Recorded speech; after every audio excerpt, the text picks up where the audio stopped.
Good afternoon, family. What's happening? You know what it is, Shemaine, man. We're going to have a cool Candid Corner coming up. My brother Lee Valentin jumping in. We're going to talk about this entire yesterday's most fantastical draft. You know what I mean? A lot of NBA futures now entering into the league, so it's a very exciting time for a lot of families, a lot of schools, a lot of all of that with the pageantry and everything. And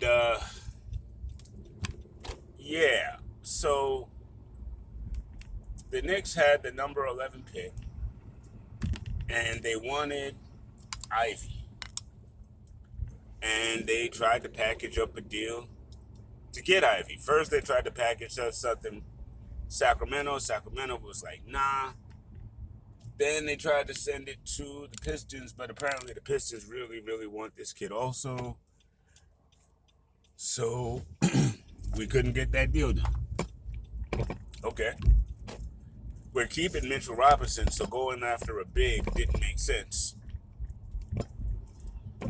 So what do? I tell you what you do. You punt on this draft. Why spend money on something you don't really want? End of the day, that doesn't make sense. That's not savvy. That's not smart. And then you're looking at yourself and you're looking at your roster. And you want to make some moves starting next month in free agency. You may want to get some trade pieces together for some sign and trade ideas or something like that. You need cap flexibility as well as, draft capital.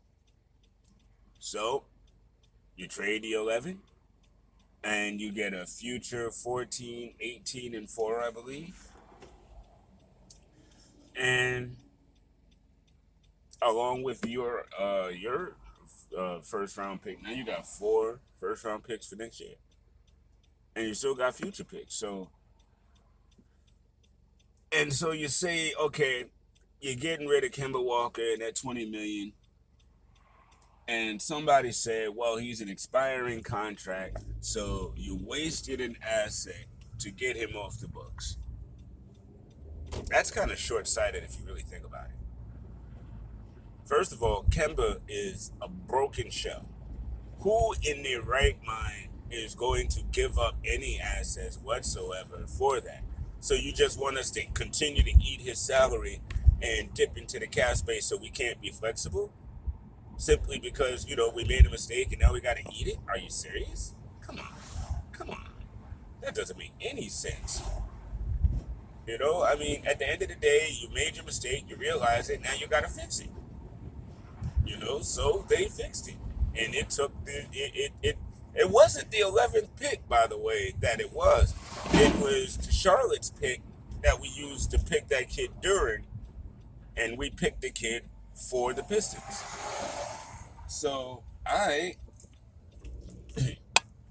again, I don't see what the issue is. We now have more cap space. Kemba's gone. We have that roster spot now because Kemba's gone. So we have a clear roster spot. So we don't, for all the people that's complaining, oh, IQ, they didn't give IQ minutes. They didn't give him minutes. Now Kemba ain't here. So now he can more than likely get those minutes. And that's if they're not looking for a starting point guard. Because if they are, then that point guard is going to get those minutes. But IQ will still definitely get more minutes, and we won't have a roster spot being taken up by somebody who's not getting any run, any burn on the team. Again, I understand the total youth faction. I understand you guys. I really do. You literally want to see none but the kids play. Give them a chance to sink, swim, the whole nine. I get that. I get it 100%. It's not the way I look at it, but I understand that point of view. And then there's the point of view of, okay, we did that for a couple of seasons. We see what we have, but in order for what we have to go further, we need to go and get another piece or two. And not a youth piece, a piece. Because at the end of the day, we're not going to compete for years until all the youth come together, and youth takes time to develop. So do we want to continue to do that, or do we want to actually see where we can go with what we have and make a run? That's another side school of thought, and some people aren't with that because, oh, but we're not a win now team. How do you become a win now team? RJ is ascending. He's going into his 4th year, guys. 4th year now. Let's see what we could put around him and cook. I mean, Memphis got Ja, and he is ascending, and they're putting pieces around him to make sure that they all ascend and get to that promised land. I think RJ is that guy for us, so let's do that. To me, there's nothing wrong with bringing in a Jalen Brunson or DeJounte Murray to help affect the team. Randall's on the team. They're not trading Randall. They're not. So let's just move on from that. Whether we like it or not, he's on the team, and he's a piece. He don't got to be the main piece. He's not the number one. I don't care about number ones and number twos and number threes. Team is a team when they come together and they fight together. He need to fix his fucking attitude. I will say that, part of French. I don't curse on my videos, but he need to change his attitude. That's where it's about. And I know he's in the gym, but he need to get his form together and get his mind right. That is absolute key for one Julius Randle. But end of the day, last night for me signified the fact that they believe in RJ, and they're not looking for a savior in the draft. They're looking to add and make the team that they're putting together better.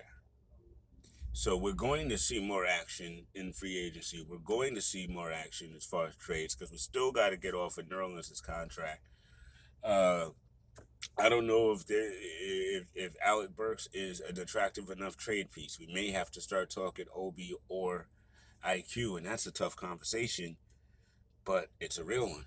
You know what I mean? Grimes, McBride too. I don't know. But I do know the Knicks are not standing pat at being on the outside looking into the playoffs.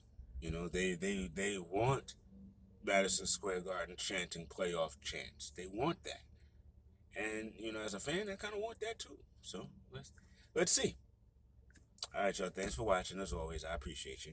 And check us out, the next Candid Corner.